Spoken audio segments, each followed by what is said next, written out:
El Toro, our final season preview of this preseason, and we saved maybe the craziest for last, right? The LSU Tigers and Lane Kiffin. That's who we're talking about here. Listen, LSU hires Lane Kiffin. They paid, whatever, $50 million to fire Brian Kelly.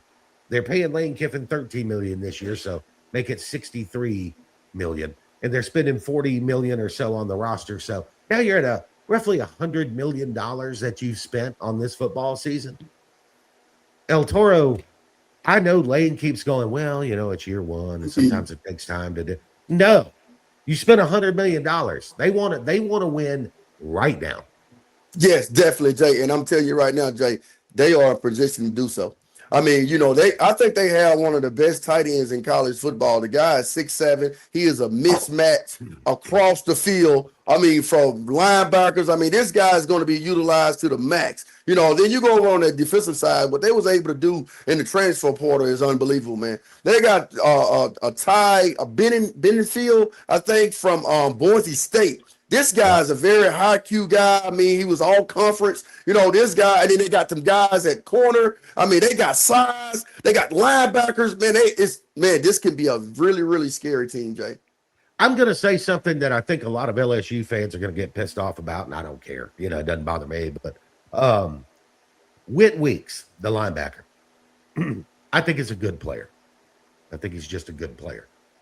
I think he's one of the more overrated players in the league, if I'm being honest. I don't see him as a elite linebacker, and I know a lot of LSU people do. I also, and this is just me, and again, Lane Kiffin could prove me wrong, because Lane Kiffin is one hell of a quarterback coach, one hell of a play caller, and so is Charlie Weiss Jr.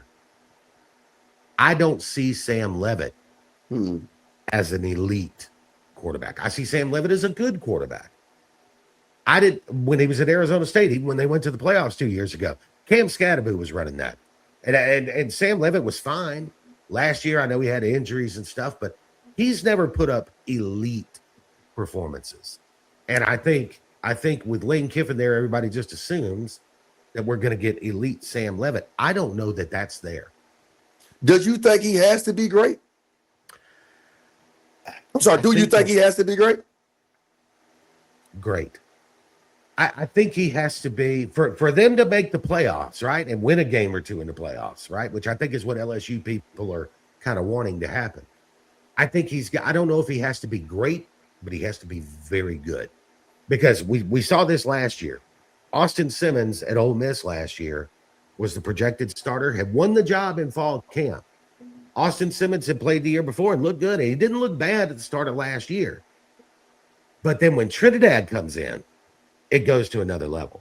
If Austin Simmons doesn't get hurt, we never get to see Trinidad during the season. Ole Miss is not in the semifinals of the college football playoff. So I don't know if he has to be elite for them to win at a high level, but he's got to be very good. And I think he's just good. And like I said, Lane Kiffin probably going to share this and then prove me wrong in the season, go 12-0 or something. With his supporting cast around him, from the O-line, from the things they got, in the portal at receiver, and that tight end is a difference maker. You know what I mean? He is that tight end is a game changer. Remind me, it could be like the Brady and Gronk situation, But I know Brady is great, of course, but I think the tight end made him even, better than what he is. And I think it could be the case for LSU, So it all depending on how well is the chemistry, how well they gel under the first year coaching of Lane Kiffin. And if they're able to gel and they're able to get the time and the things of that nature down, Jay, look out. I want to talk about their schedule, and I want to talk about a couple of more things about LSU. Before we do, though, see the banner down here? That is Southeastern Land Group. They have 80 land agents across 10 states. And if you're buying or selling rural land in the Southeast, whether it's farmland or timberland or whatever, that they are the people to call. They're the experts. They know this stuff like the back of their hand. And right now, buying land is a big thing around this country. Buying land represents freedom, right? We're 250 years in this country. Southeastern Land Group are the people to call. You'll see the website down there, selandgroup.com, selandgroup.com. They also have a great radio show, the Southeastern Land Show, that's heard on multiple radio stations. So if you get a chance to check that out, selandgroup.com is where you're going to find all that information. All right, let's continue with LSU here because they retained Blake Baker, the defensive coordinator. I like Blake Baker. He's very aggressive, but man, he'll give up some big plays. I mean, he'll give up a big play. I wonder because Lane's come in from working with Pete Golding, a little more bend don't break. This is a different kind of philosophy that Lane's walking into with his defensive coordinator. Does that even make a difference, or does Lane go, "Hey, just do what you do, man"? Well, I think Lane will just let him do what he do until it's causing issues, and if he have to, dial it down some, then I think that he have to make that necessary adjustment. But as of right off, Jay, I expect them to be very aggressive, especially with the talent they have. I think they have the talent to be aggressive. You know what I mean? I think they have the playmakers on the back end, to not give up things. I think they so I think with his scheme, I think it fits them perfectly, just with their makeup and what they have for the players. All right, let's take a look at the schedule because they opened with Clemson. Did you see Dabo Swinney last week? Did you see his press conference? I didn't get to see it, Jay. Okay. Classic Dabo Swinney, and it's like classic Dabo Swinney. Reporter asked him, "Do you have anybody kind of that's emerging in camp that is surprising you with how far they've come and how much they've grown and how good they've been?" And he said, "No, not really." He said, "We got a bunch of nobodies." He said, we're going to have to wait until we play some games and see if any of them become somebodies. I don't just little old Clemson. Yeah. Well, how you feel about that, Jay? I'm not a fan of it. And the thing is, I can see it once in a while. You go like, look, we don't. I need more out of my guys. They're not giving me anything yet that makes me think any of them are special. I need to see it on the field.